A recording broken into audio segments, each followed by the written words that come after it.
I would like to begin by extending thanks to the Tetoyan Foundation for facilitating this encounter with the media. We're most grateful.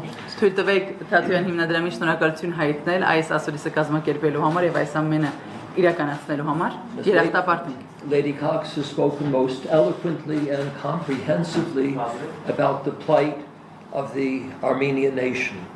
Lady Cox-ը անչափ վերջաշուք եւ համապարփակ կերպով ներկայացնեց հայ ժողովրդի անցած ճանապարհի մասին։ So I will not attempt to repeat what she has said. Անշուշտ ես չեմ ջանակերկնել այն ամեն ինչն ասած։ But I would like to highlight a few points that I think should be stressed. Սակայն թույլ տվեք մի քանի կետ առանձնացնել, որ հարկ եմ համարում այս բանին նշել։ This is the 30th anniversary of the publication of this report, Ethnic Cleansing in Progress, War in Nagorno-Karabakh. Այս զեկույցի հրապարակումից անցել է 30 տարի, 30-րդ տարեդարձն է։ Այս զեկույցը, որ մենք ենք հրապարակել, որի անունն է Էթնիկ զտումն այսօր ընթացքում, պատերազմը Լեռնային Ղարաբաղում։ And if we were to produce a new edition of this report, we really would not have to change the title, sadly. Եվ ցավոք սրտի, եթե այս զեկույցը մենք նորից խմբագրելու եւ հրապարակելու լինեինք այսօր, վերնագրում ոչինչ չէր փոխվի։ 30 years on, ethnic cleansing is still in progress. 30 տարի անց էթնիկ զտումները դեռ ընթացքում են։ If there were to be an editorial change, it would perhaps come in the subtitle. Եթե լիներ խմբագրական փոփոխություն, հավանաբար այն կլիներ ենթավերնագրում։ We might consider saying ethnic cleansing in progress, war in the republics of Armenia and Nagorno-Karabakh. Միակ բանը, որ կփոխենք հետևյալն էր։ Էթնիկ զտումներն այսօր, պատերազմ Լեռնային Ղարաբաղում եւ Հայաստանի Հանրապետությունում։ The war has come to the Republic of Armenia. Պատերազմը եկել է եւ հասել Հայաստանի Հանրապետություն։ The details of the war in Nagorno-Karabakh are well known, highly publicized. The international community is engaged. Լեռնային Ղարաբաղի պատերազմի մանրամասները քաջատեղյակ եք, մանրամասները հրապարակված են աչուձախ, միջազգային հանրությունը տեղյակ է այդ մասին։ But during the past week we were in Sunik and Tegin in particular and witnessed the military occupation of Armenian land.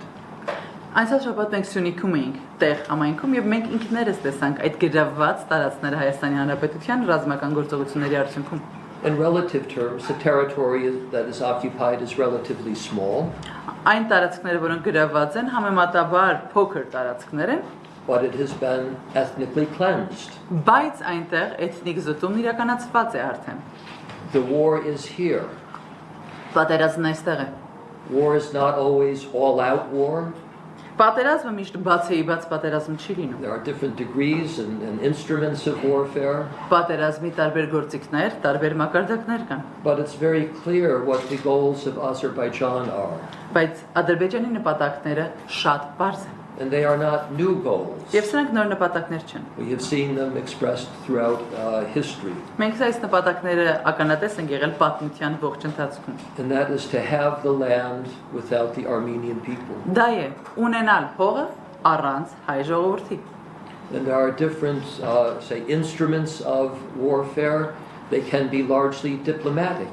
Պատերազմական գործողությունների մի շարք գործիքներ կան, դրանցից ոմանք կարող են լինել դիվանագիտական գործիքակազմ, backed by military force. Որի ետևում կանգնած է լինում ռազմական գործողությունները։ Եվ մենք դրա ականատեսն ենք լինում այսօր. The war is largely conducted in the diplomatic field to engineer the mass exodus of Armenians from Karabakh. Դիվանագիտական դիրույթում է տեղի ունենում այս պատերազմը, որի արդյունքն է վերջնական հանգրվանը հայ ժողովրդի ելքը Լեռնային Ղարաբաղից։ And there are military threats that support that policy. Եվ կան ռազմական սպառնալիքներ, որոնք այդ քաղաքականությանը վտանգ են հանդիսանում։ Only a week ago or so, Elchin Amirbayov, a representative of the President Aliyev, the dictator of Միայն մեկ շաբաթ առաջ Elchin Bayerhamova, let me read the name, Elchin Amirbayova, որը Ադրբեջանի դիկտատոր Ալիևի օգնականն է,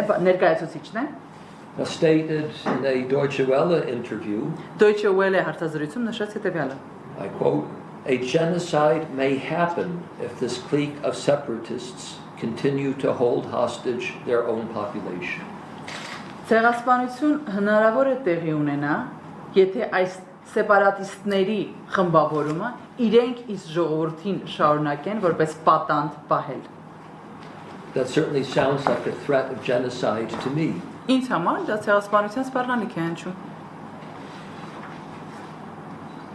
So as I say, the methods of the ethnic cleansing can change, varying depending upon the international situation, but the ethnic cleansing remains in progress. Էթնիկ զտման մեթոդները կարող են փոխվել, կախված միջազգային իրավիճակից, սակայն էթնիկ զտումները այսօր մնում են շարունակական բնույթ են կրում։ And the great powers appear to be supporting Azerbaijan Եվ կարծես գերտերությունները սատարում են Ադրբեջանին to achieve that objective. հասնելու այդ նպատակին։ But they would like to do it preferably without bloodshed, without horrible images. Նրանք կցանկանային դա անել առանց արնահեղության, առանց սարսափազդու տեսարանների ԶԼՄ-ներով տարածված։ And you hear nothing in there from the international community about the right of self-determination. Միջազգային հանրության կողմից ոչինչ չես տեսում ինքնորոշման իրավունքի մասին։ This has been taken off the agenda. Սա օրակարգից դուրս է հանվել։ They speak in terms of the rights of Armenians in Azerbaijan, integrated into Azerbaijan. Նրանք խոսում են հայերի իրավունքների մասին Ադրբեջանում, ինտեգրված Ադրբեջանում հայերի իրավունքներից են խոսում։ So we address in our advocacy work the international community. Ուստի մենք մեր աշխատանքով միջազգային հանրությանն ենք դիմում։ The Armenian government is a part of the international community and of course has its role to play. ՀՀ կառավարությունը եւս հանդիսանում է միջազգային համայնքի անդամ եւ նա եւս ունի իր դերակատարումը։ But we also appeal to civil society. Մենք նաեւ դիմում ենք քաղաքասարակությանը, եկեղեցիներին, not only in the outside world but also in Armenia. Ոչ միայն Հայաստանից դուրս, այլև Հայաստանում։ And we at Christian Solidarity International are a Christian organization. Եվ մենք քրիստոնեական համերաշխության կազմակերպությունը, քրիստոնեական And we are կազմակերպություն part ենք։ of one body with the rest of the Christian world, Եվ բոլոր քրիստոնեական աշխարհի հետ մենք մեկ մարմին ենք կազմում։ including that part of the body in Armenia. Եվ այդ մարմնի մի մասը Հայաստանում է We եկեղեցին։ want to encourage cooperation, speaking with one voice, defending the parts of the body that are suffering in Nagorno-Karabakh and in the borderland areas. Մենք քաջալերում ենք համագործակցություն, խոսել մեկ լեզվով։ Այս մեկ ընդհանուր մարմնի երբ տարբեր մասեր ցավի ու տառապանքի մեջ են, մասնավորապես Լեռնային Ղարաբաղի միասին հոգալ մեկս մյուսի կարիքները։ And I'd like to conclude by presenting an image that I think is helpful in understanding the crisis here.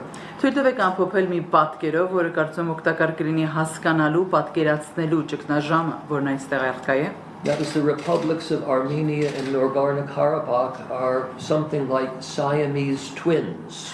Հայաստանի եւ Լեռնային Ղարաբաղի հանրապետությունները սիամական զույգերի պես մի բան են, մի պատկեր են։ Each has its own characteristics and maybe even personalities. Նրանցից յուրաքանչյուրը ունի իր բնավորությունը, բնավորության գծերն ու հատկանիշները, But they are co-joined.